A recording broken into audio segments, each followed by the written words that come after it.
Janine. This is KUCI 88.9 FM in Irvine, and this is Get the Funk Out. Standing by to join me is Nate Barlow. He's a producer, writer, actor, director, and Hollywood executive. And I can't wait to hear more about his recent projects. Welcome to the show. Hi, thank you for having me. Nate, I was so intrigued how you graduated from Carnegie Mellon, and you have a degree in electrical and computer engineering. Yes, I do, but I did not play that career very long. I knew even during school, I suppose it helps to know that I came from a family like that. My father started out in music at Cornell and then started in engineering, then switched to music, which his parents were not. Yes, his parents were not so happy about it when I made my switch. I'm sure. As when I made my switch. His father was an engineer. So growing up, the engineering element was always in my family, but I think I was, as a kid, too safe. Mm-hmm. And even what drew me to engineering was a desire to invent. There was always a creative impulse. That's great. But what I came to realize during school was that you don't really get to invent unless you make it somewhere 20 years down the line, at least in the corporate engineering track. Okay. If you have the ability to be financially independent going into it, and then you can do whatever you want is one thing, but who has that for the most part? Sure. And I didn't want to have to wait that long to get to that part of my career where I would actually be able to freely create in the technical realm. Yeah. And I said my father was in music, my mother was in music.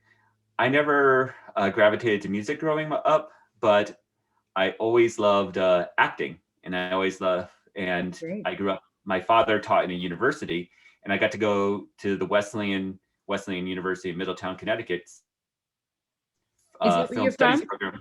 Yes, that's where I'm from. From Connecticut. From Connecticut. Me too. Oh, what part? Well, I was born in Bridgeport. Then I ended up living in Manhattan growing up, and then back to Stanford. Oh, great. Mm-hmm. I was a center. I was in Portland, and if you were to take a pin, if you cut off the part that goes down to New York and you look at it as basically a block, take a pin, go straight center, you're going to be within just a little bit of where Portland is. I've never even heard of Portland, Connecticut. It's a small town. It's basically a feeder to Middletown, where Wesleyan is. I know where Middletown is. Yeah. So the Aragoni Bridge connects Portland to Middletown. Okay. So as I was saying, Wesleyan had this film studies program, and I got to go see these movies on the big screen when everyone else was watching them on VHS or poor TV. I got to see all the classic movies on the big screen growing up as part of the Wesleyan film program because my dad taught there. Yeah. And so all that was, in the background. And at Carnegie, I started to realize I'm not going to be able to do what I want as an engineer. But I was also growing, as we all do in college, and had the courage at that point to do something more daring. So my senior years, I was planning to get out of engineering. I was taking filmmaking at Pittsburgh Filmmakers. I was taking acting for non-majors at Carnegie Mellon.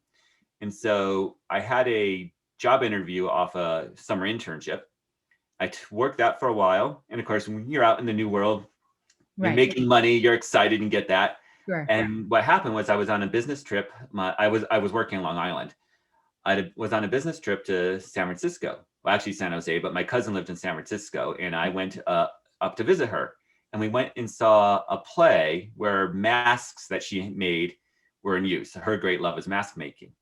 And once I got into that live theater setting, it brought it all back. And from that point on, I was saving up money to move to Los Angeles and get into movies. And how did that go?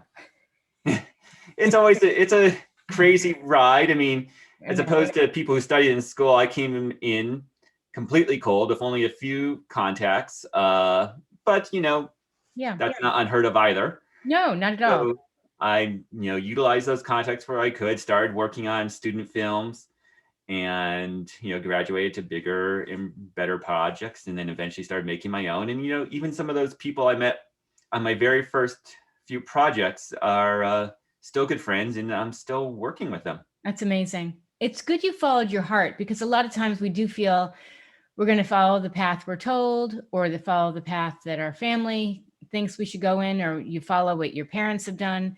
And at its core, it's not you. Yes. It's just not. Yes. I mean, I'm lucky I had a family that was supportive. Had a family that understood. And of course, my father had made a similar jump, though a little bit earlier. He didn't complete the engineering degree. He did it in music. My mom had been put into music by her mother. So I was lucky. I had the familial support, which not everyone has. But even if you don't, you have to follow your dreams. You have to jump into that, or you're going to regret it at some point down the line. You're right. So let's jump into your latest work. You've got this film, A Brief History of Hollywood. How did that come about? So it started many, many years ago, actually. I should say that when I first came to Los Angeles, even before I moved here, I was on actually another business trip for the engineering company. And so I did the things that everybody does when they get here. And one was see the sign. So I saw the sign, like, okay, been there, done that, didn't think much about it. Yeah. Years later, when I'm actually out here, I was up in the Hollywood land development, for which the sign was originally a billboard. And I forget why I was there at the time, but once you get up into that development and you start to see just how big those letters actually are, they're huge. Yeah. And it makes sense, but it makes sense from how far you can see them. You can see it all the way down on the 105 freeway on a clear day, but it doesn't really register until you're there. Just look up and like, they're massive. And I just became fascinated with the sign. Yeah. And so I started researching the history, and it really has a fascinating history that many people don't know about, all the ups and downs. And I said, this would be a cool little film to, see the transitions of the sign. But I didn't feel like that was a movie in its own right until it struck me about the Hollywood sign is, of course, a symbol for the Hollywood industry. It wasn't intended as such, but it became it. What was it intended? It was originally a billboard. It was a billboard designed for 18 months to advertise the Hollywood land development as it was just being built. Oh. So it was just a giant billboard. And of course, it was not Hollywood sign. It was the Hollywood land sign, the land being taken down in the 40s as the sign was going through one of its many restorations, not the big one. The big one was 78. And the parts of it were falling down. So they rebuilt the H then and just ripped off the land because it was already becoming a symbol more for the city and the industry.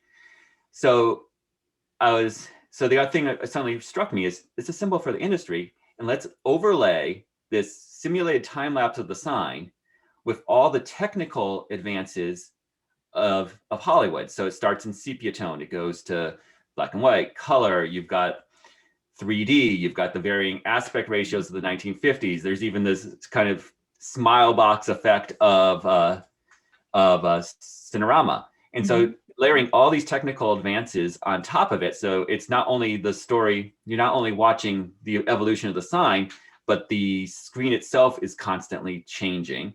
And then putting on top of it for a score, a constantly evolving musical track of music from the different time periods. I love that.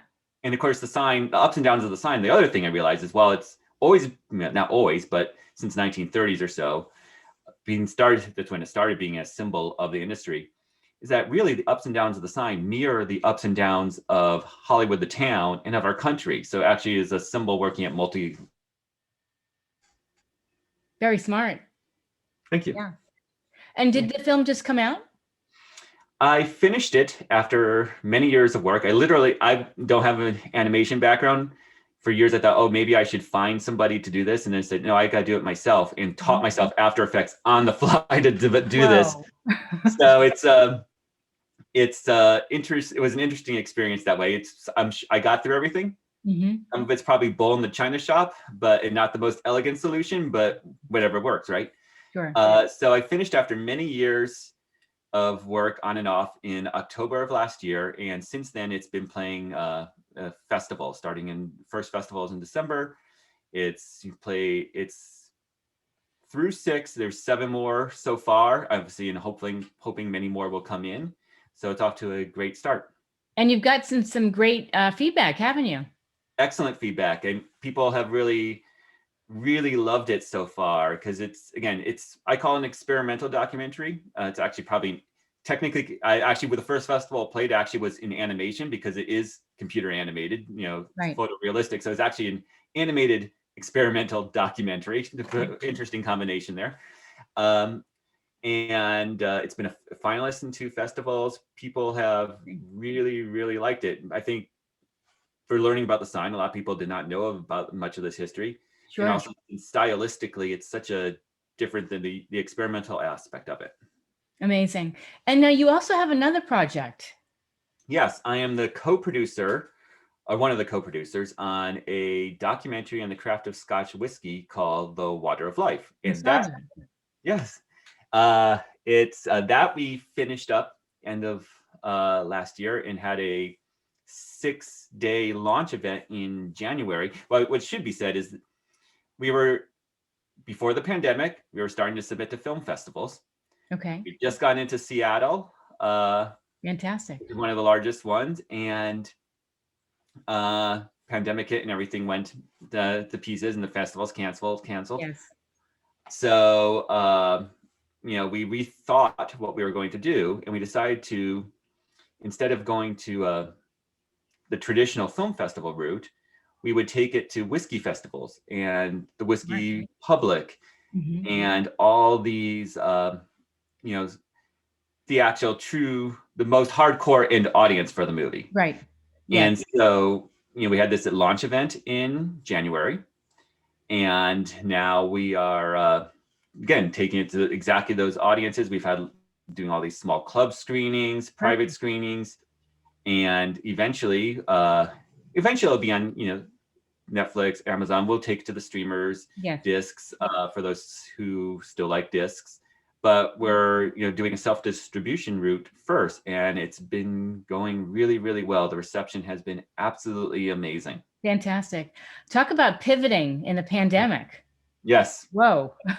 Yes, it changed everything. We were lucky. We were in post-production on that. I was in my other, the short, it was being rendered, so it meant that we could continue working when obviously much of the industry completely shut down. Sure. Yeah. Pretty much. And are you doing a lot of press like this? Yes.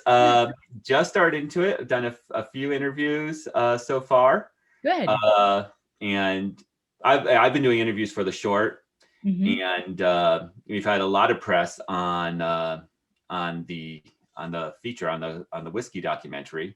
Great. So bravo. It's been getting good. It's gotten a lot of press in the whiskey doc has gotten a lot of press in the whiskey press, all the websites, whiskey magazines. It's been picked up really, really highly there. And what is your hope for these 2 projects? Well, I said Water of Life, the whiskey film, will eventually go to streamers, go to discs. Hope, after we do our self-distribution run, we'll hopefully have traditional distribution. Great. And we have ideas for taking the concept further. We shot a lot of footage, and we basically have enough for it. We have the basis of a second movie on another theme in the whiskey world, and we could do other things too. Maybe. Fantastic. So we've got abilities to expand that down the line. For A Brief History of Hollywood, my idea is I want to finish the festival run, and then I want to approach PBS. The shorts are interesting. Yes. Have an interesting series of outlets, but I gather PBS does some of the work of shorts. I've had it suggested to me that educational sphere, so I will take to that. And something I definitely want to hit are museums. Oh, that's a great idea. The Autry Museum, right here by Griffith Park, has a 2 to 3 year old Griffith Park room, new element. And so a couple of years ago, that room had just opened. I was chaperoning one of my daughter's field trips, and I mentioned I was working on this to the docent, and they're like, oh my goodness, that would be great. When you are complete, bring it here to us. I think, obviously I'm a docent, but bring it up. This could obviously fit this room. And we will see. Obviously, again, it's the pandemic. Museums are shut down. I mean, they're starting to reopen, but they are.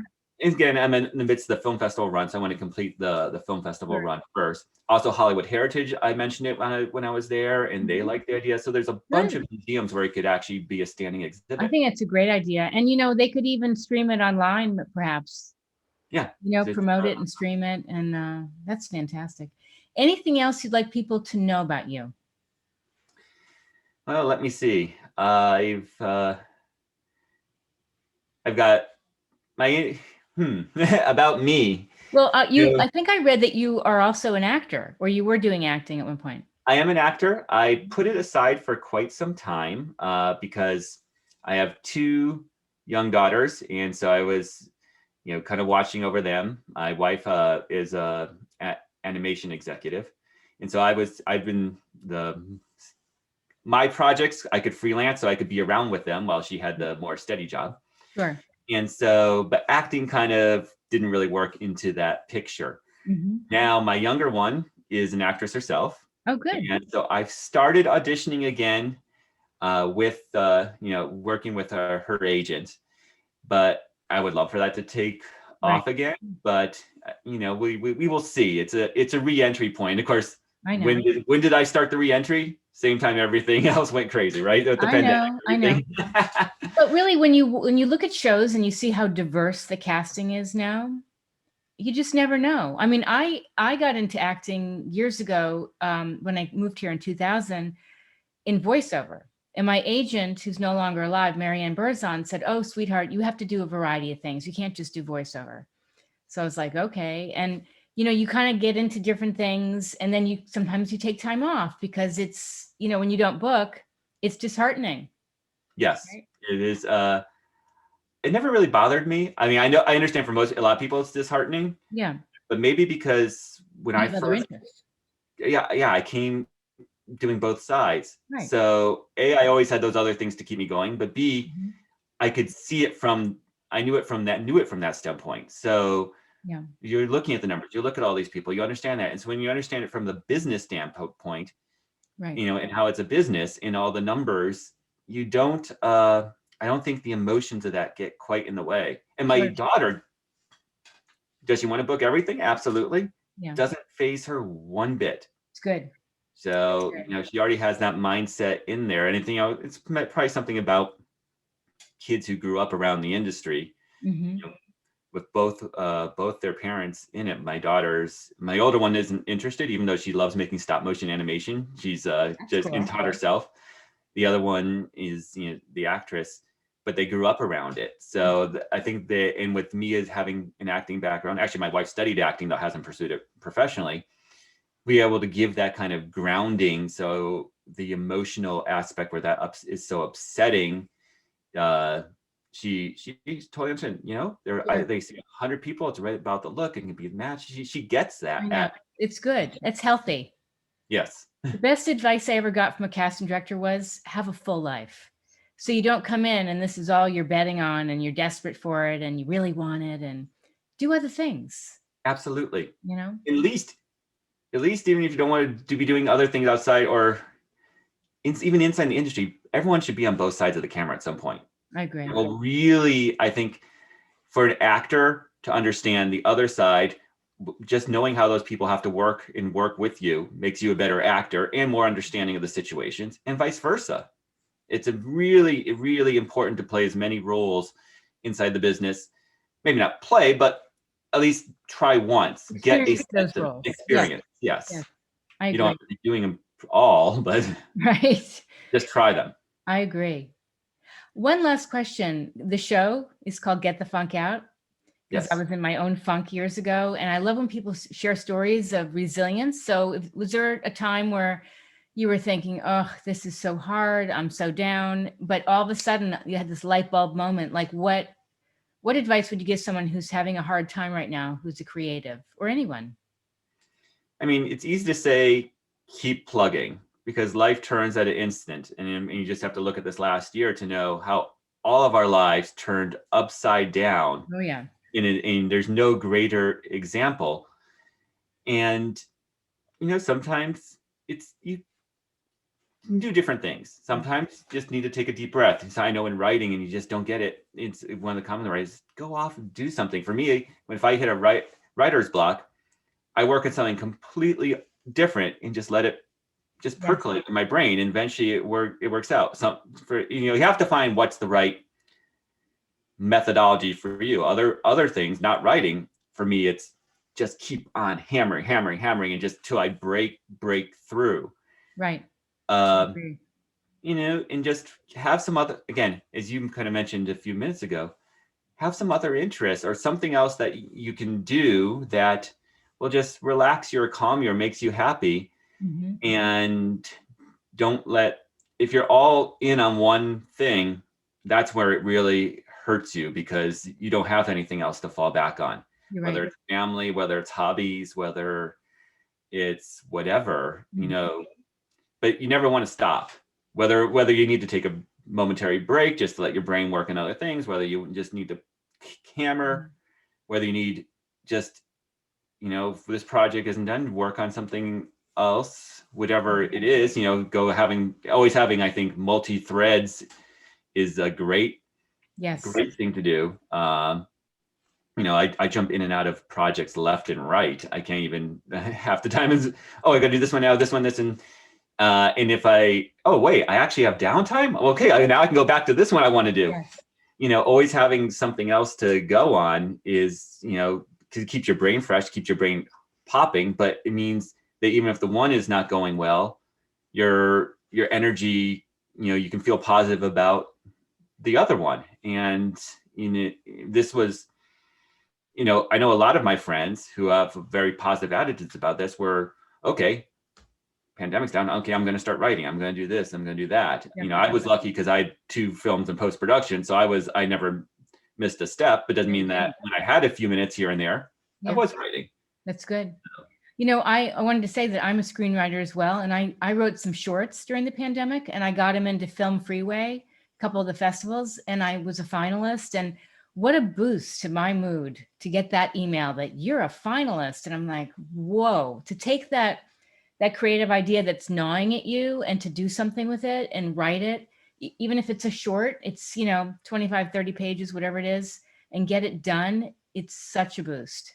Absolutely. And it's such a great feeling, even if there's no accolades. It's just, I completed the script. I finished it. I got through it beginning to end. But when you get those emails, it's great. Especially when the first few, Brief History of Hollywood, I love it. Everyone I've talked to seems to really enjoy it, but because it's experimental, it doesn't necessarily fall into great categorization, especially for festivals. And I can totally understand how a festival might actually, some of the people might like it, but it just doesn't fit. And so when you get those first few, it's, not accepted. And then you get that first one where it's, yes. And then somebody gets me. Yes, people get it and excited. And I think there's then energy, because then it always comes in spurts. You won't get any, rejection, and several want you at once. And there's a certain energy that goes to it, or even though they're completely disconnected, just. But, I once wrote this article, Dear Rejection, thank you, because I feel like when I get these rejections, it just makes me a better writer. It just makes me keep going. My dad always said, just keep going. Don't stop. And I just think, don't fear those rejections. I've heard authors say they got 26 rejections before they ended up with a huge publishing deal. Yeah. Well, J.K. Rowling, I think with Harry Potter, there were 7 or 13. I think it was huge. Yeah, it was a big list. Yeah. And imagine what those people are all thinking now, like, you passed up $1 billion property. I know. I know. I mean, you just just have to find the right person who likes it or who gets it. It doesn't matter that, and some people who are supposedly in creative roles, a lot of people are, especially executives, are not creative at all. And even people who are supposed to be often are editors. So you can't that's the best advice. You can't take a bigger perspective. It's not a comment on you. Yes. Realize that there's it's nothing personal about you. It's a business. And you got to just think of it as a business and look at the logistics, put yourself in the other shoe, put yourself on the other side, say, there's this, all these working mechanisms. You may have been done a brilliant audition, but if you don't look it's a family role and you don't look the rest of the family, you're not going to get cast. And that's, that's just sensibility. Yeah. It's that stage where you have a willing belief. There's this, does have to be certain logic on screen, and put yourself in those shoes and just keep on playing, because it just takes the one right person who say, wait a second, that works, that connects for me. Yes. So. I'll share a funny story with you and then we're going to wrap. Several years ago, I got a call on a Friday early in the day. I was going to audition for Modern Family. I was like, what? I was bouncing off the walls, so excited. I had to be there at like 5:00 on a Friday, driving to the studio, so excited, so excited. I do the audition, no idea how I do. I just let it go. I didn't book it, but I go and look at the episode that I auditioned for, and the woman looked nothing like me. And I thought, okay, that's fine. That I didn't have the right look. Okay. But I was so excited, See, I think for acting, you have to enjoy the audition process. I just love going, that's the same for my daughter. I just like going to the auditions. At least after a certain point, I didn't to begin with. I was like, I was nervous. I was all that. And I started doing karaoke, and I would do this crazy rock star bit, jumping off the stage. I've split my head open. I broke a toe. I blew out the speakers. But once I got that complete abandon, I didn't care about the auditions anymore. I didn't worry about them. I went in, I enjoyed the audition, and that's when I started booking. When you don't get hung up about getting it, and just enjoy.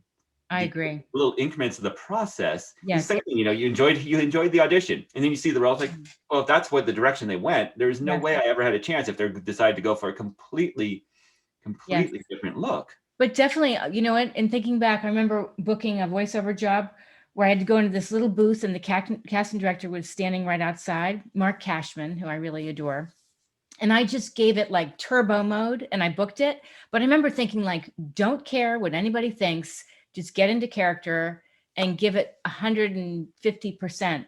And I was just amped up, and I booked it. And that feeling is what you have to give things all the time. Yeah. And if, sometimes you can feel like I think you always have to have that feeling, always go 100, 150. Yeah. Sometimes, we all have these things where, oh my God, that went terrible.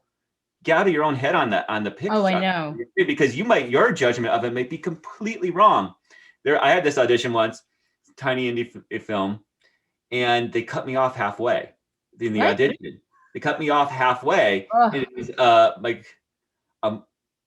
I forget if it was a monologue piece I had to actually bring in for a film, or if it was just the nature of the role. I'm like, oh, that didn't go well. It didn't bother me. I booked the role. They said I did something in it that was that they loved so much, they didn't need to see any more of the audition. They had just. I went 2 weeks later, like, what? Oh, that's great. Because I was a guy strung out on drugs. Okay. And there was something, and there was a paranoia aspect, and there was just a random creak, and I was just enough in character that what? I was responding to everything like that, and they said, yeah. And that little bit, they said that way I responded to that in character, they loved it. And I booked off that, and I thought, well, you cut me off. And I'm thinking, when you're cut off, you think, oh my God, that did not go well. They must can you imagine? Okay, thank you very much, Nate. Yeah. You don't know. There's so much going on behind in other people's brains. You just can't let that get to you. I agree. So where can people find out more about you? There's my personal website, natebarlow.com. Okay.